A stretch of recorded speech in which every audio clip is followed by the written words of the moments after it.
Well, some you'll see different levels of it here. You know, as it gets darker, it'll get better. Yes, yeah. The thing is that it's going to look so amazing when you see these on your computer. Oh wow. We wanted the Vietnamese to think we had our own cannon. So we took one of those cans and we had these auxiliary charges to mortars, but basically it was just small shreds of TNT, and we would put it inside those in the tube, toss it and light it in there, and it'd go boom, you know, it'd come out. In case they're watching, they think we had our own cannon up there. So we're shooting there. It is. Oh, that's great. Yeah, yeah. yeah. So there it is, going off. It's just kind of like pyrotechnics. But in case they were watching, we wanted to make them think we had our own cannon. Again, when you have boredom and nothing else to do, you know what I mean. Sure. you get creative. So there's that. When we did go on patrols and stuff out of there, this was our mode of transportation, and this was a gasoline radial engine powered helicopter. We would load it up. The radio that's on the back with the white thing there, that's called a PRC-25, and that was a standard field radio that we carried. Taking off. This happened constantly. That hilltop in the background, Right. that's 364. That's the hilltop that we hiked up to, that I mentioned to you. We had the radio relay set on top of that, going back to the airport. Here's the crew chief with the engine cover open. They flew the wings off, the blades off these things. I mean, this was the workhorse of the whole place. So if a helicopter's coming in, you usually threw a smoke grenade out so they could see which way the wind was blowing and stuff. That hilltop in the background, that's 364. That's the hilltop that we hiked up to, that I mentioned to you. We had the radio relay set on top of that, going back to the airport. I don't know if you ever heard the term the rock pile, but that was right on the DMZ where I had a radio relay site up there, and when I was stationed there when I was a sniper as well. And this is a wrecked helicopter tried to resupply us and went over the edge, so it's actually sitting in a tree. There I am, sitting in the wrecked helicopter. What's left of it. It went over the side of the hill. That's the twin rotor. The CH-42 is what the Chinook. That was our heavy lift helicopter. We could put 40 Marines in that. I was in one that got all shot to hell, and in fact the one that came in before us ended up crashing. But, it's got a 20 millimeter machine gun on both sides, one on each side. You drop the door in the back, and you could even drive a little tiny Jeep looking out the gun port on the side.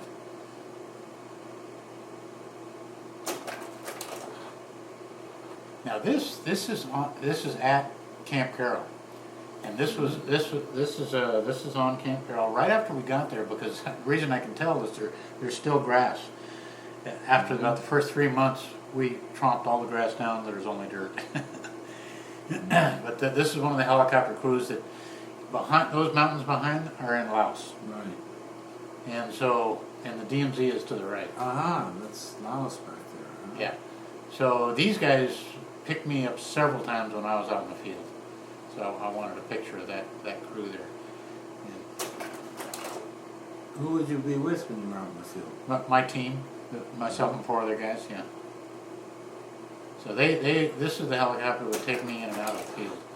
Right And there. you were out there looking for We'd mostly be doing reconnaissance. reconnaissance. Yeah. Our job wasn't necessarily to make contact. Our job was to observe and call in What did you, movements. if you saw something, what was it likely to be? A troop? It could be, a squad. It could be any, if it's something we could manage, then maybe we might engage. But this is a typical Huey gunship. It had 2 M60 machine guns pointing forward, and then the 2 of those up top where they could be shot from both sides. So it actually had 6 M60 machine guns on board. So a lot of firepower. This is an interesting vehicle called Yeah. an Ontos. It had 6 106 recoilless rifles on it. It was made by the Chrysler Corporation. Very, very fast. Lightly armored, could go 45 miles an hour, and could shoot 6 of those recoilless rifles, and it had a M60 machine gun in the center on top. So we had several of those around. We can see them all lined up there. Yeah. We had those all around our perimeter if we started getting hit. So they wanted to guard us well up there. So we had a lot of armament on top of Camp Carroll. A lot of tanks, M60 tanks.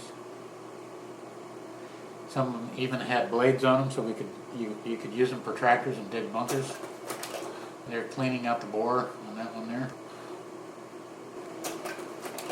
Okay, These are Army? yeah, these are Marines. Marines. Marine tanks, yeah. Putting a new track on it. It actually had been hit similar to an RPG, but it was basically like it was a Chinese or Russian bazooka. Okay, these are 105 howitzers, and we must have had 30 of those on Camp Carroll. These are Marine Corps operator and Marine Corps shot. So the 105s is the mainstay of the Marine Corps, and they're good up to 5-6 miles, very accurate. So they're getting ready for firing. There's firing, loading it. He's getting ready to fire. That's in the recoil position, so it just fired. It's back. Right. He Yeah. just fired.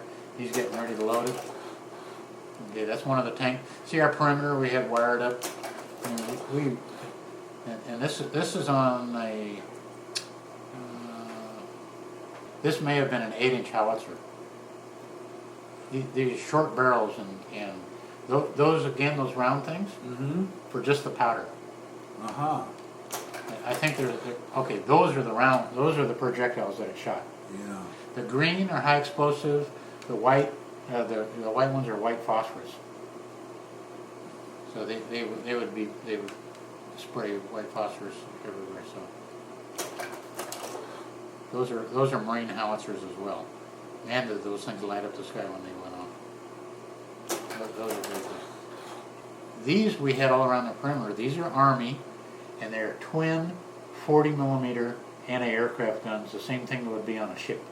Mm-hmm. You know, when they have the twin barrels, and they'd feed them from the top. You'd see pictures on of the war on the board ship, the guys Yeah. loading them, and so both those barrels would shoot simultaneously. But they mounted them on lightweight armor, and they put those around the perimeter, and it's basically a near-in defense. If the enemy started getting within a mile, then they'd open up with those and just bang, bang, bang, bang, bang, and the projectiles were going off like hand grenades everywhere. Yep, there they're loaded and ready to go, and that's the way they kept them. Totally Yeah. armed. What those are 40mm. 40mm. Yeah. Howitzer shells. So here they are shooting. You can see the tracer, the little dash. Ah. That's the yeah. projectile going. They're shooting there. Yeah. And see the one on the left? On There's the one on the left, left yeah. shooting. Right. They're shooting out at that far hill. This is what they call a quad 50. It's 4 50 caliber machine guns mounted on the back of the truck. Whoa. 450. 450 calibers, a quad 50. This was run by the Army. And they also had this for inputs. Like I said, they brought in more armament to guard Camp Carroll, and we had more things that shoot probably than any single spot in the whole South Vietnam. And that's the M60 machine gun shooting at that's the bare spot on the hill is where we would shoot out just for practice. You can see all the empty brass there shooting. We'd take turns shooting that. Yep. Okay, this is a 60mm mortar. Check that, catching the mortar, leaving the tube Yes, good. at a Very thousandth good. of a second. Very good. So I mean that was sheer luck. Yes. Because it's boom, you can't see them go. That's a 60mm mortar crew right there. That's where they're landing. They're hitting out there. Now you're still a radio operator here, huh? Well, no, by this time I was in the sniper platoon. I had my own platoon. But You made sergeant and no, I was corporal. you were corporal. Didn't make What sergeant happened until to I got. Tom and your buddies that we saw earlier? Well, we still stayed together. we now- stayed together. See, this is a 3.5 rocket launcher, and I Uh-huh. caught the rocket. That dash in the air is the rocket going through the air. Yes. Yeah. So that's the rocket that was just fired.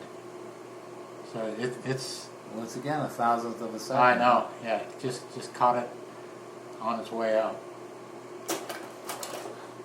So now, a series of pictures. These are the Army 175 howitzers that I showed you. Uh-huh. This is looking down the barrel of that thing. And it's So- mounted on what kind of tank? It's basically the same chassis that the M60 tank is, Uh-huh. but they put that on to make it mobile. So I have several pictures of that. Oh. They're getting ready to fire it here. So there I am sitting next to the projectile. That's what goes through the air. They launched that 26 miles away. Shoot them from here to Catalina Island if you wanted to. Pinpoint accuracy. So there it's firing. And you can see the guy on the bottom. You have your mouth open so that it doesn't blow your eardrums out when it fires. So you almost want to scream. You go ah like that when it fires. Okay, so here they're ramming home the projectile that I was sitting next to. Uh-huh. So they throw it'll run the projectile, and you can see the breech, the locking breech, on the right hand side.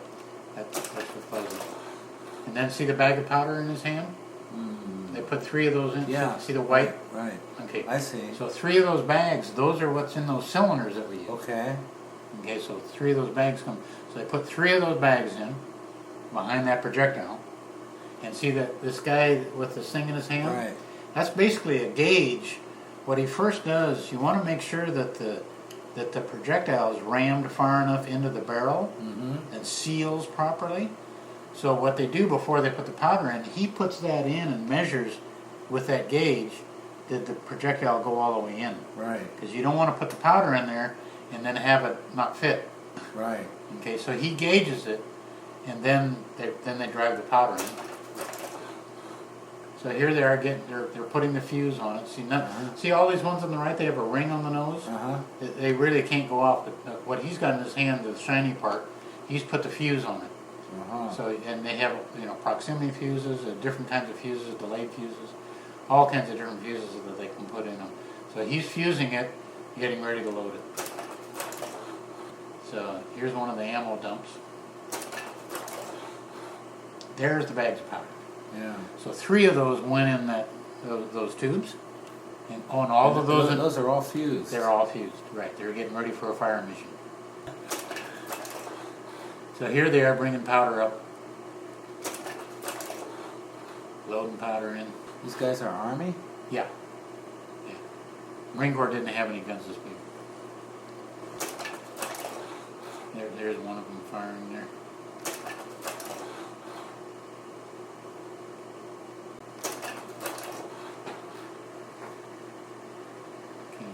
Sunset picture. This is the Twin 40 shooting at night. Time exposure. You see how the 2 bullets go out parallel Yeah. with the tracers on them? Yeah, so dum, dum, dum. That's just a time exposure. Oh, in the background, see it looks like a fire? That's B-52 bombs probably about 10 miles away hitting the ground. Uh-huh. B-52 dropping 1,000-pound bombs. Yeah. Yeah. So that's in North Vietnam, the flashes that look like a fire. Firefight at night. We'd be doing a lot of shooting, so I just set my camera up there while we were having a firefight. Just take a time exposure. I wouldn't even know what I'd be getting sometimes. That's the Quad 50 shooting.